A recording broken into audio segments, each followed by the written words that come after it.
If you dream it, it will happen. And today, it's happening. I can't believe I'm announcing one of the most influential and iconic women of the 21st century as our first guest on today's show.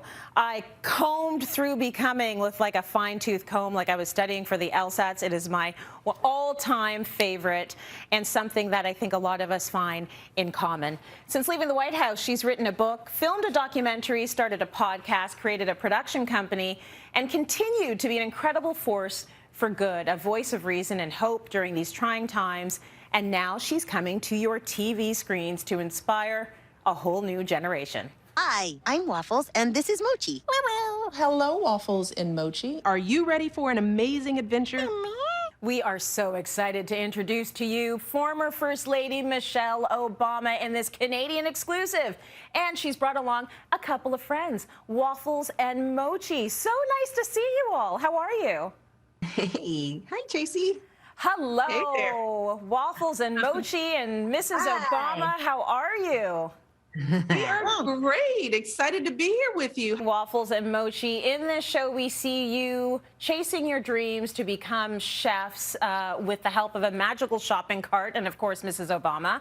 So I want to know, were there some foods that you disliked before your adventures that now you love? I mean, I can tell you that Mochi really didn't like the texture of eggs. Yeah, he tried eggs in an omelet in Japan, and they were kind of weird to him. So I said, hey, Moch, we just got to find the right kind of egg.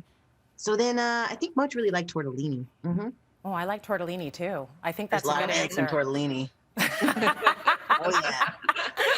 Mrs. Obama, this one is for you. Why did you want to focus this show on kids and food? Why was that important for you? Two of my favorite things in the world, kids and food. Well, it's really a continuation of the work I started as First Lady. My Let's Move campaign that was really focused on getting kids up and moving and eating fresh and healthy. And this concept, when it was brought to our production company, was the perfect fun and adventurous way to really explore and encourage kids to try new things. I love the international element of it, that we are exposing kids not just to different foods, but to different parts of the world.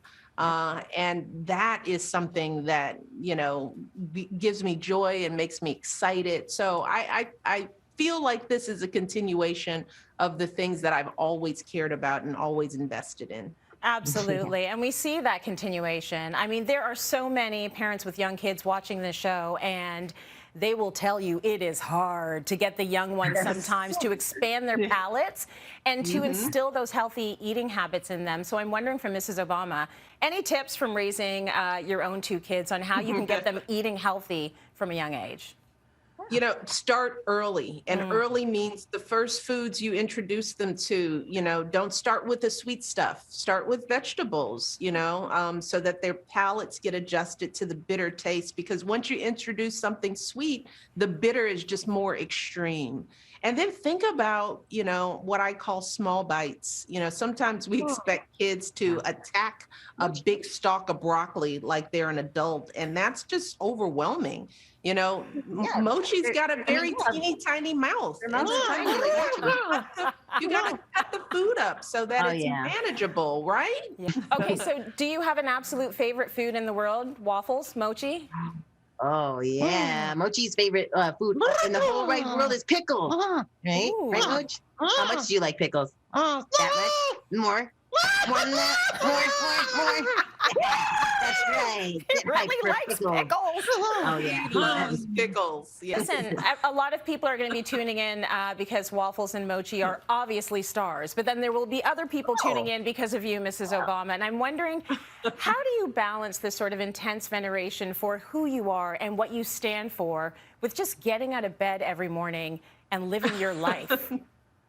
Well, keeping it fun helps, I mean, I always say, you can teach with a stick or the carrot, and the carrot is just more fun. So we try to keep things diverse, focus on the things that I authentically care about. And as we said at the beginning of this conversation, it's kids.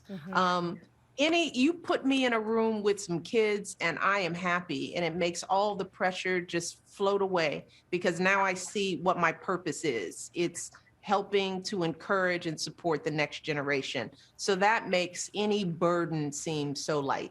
Kids will always keep it real. And you talk about purpose, Mrs. Obama. When I read Becoming, which I loved, I felt that there were so many of your lived experiences that you probably had to keep out of the public spotlight.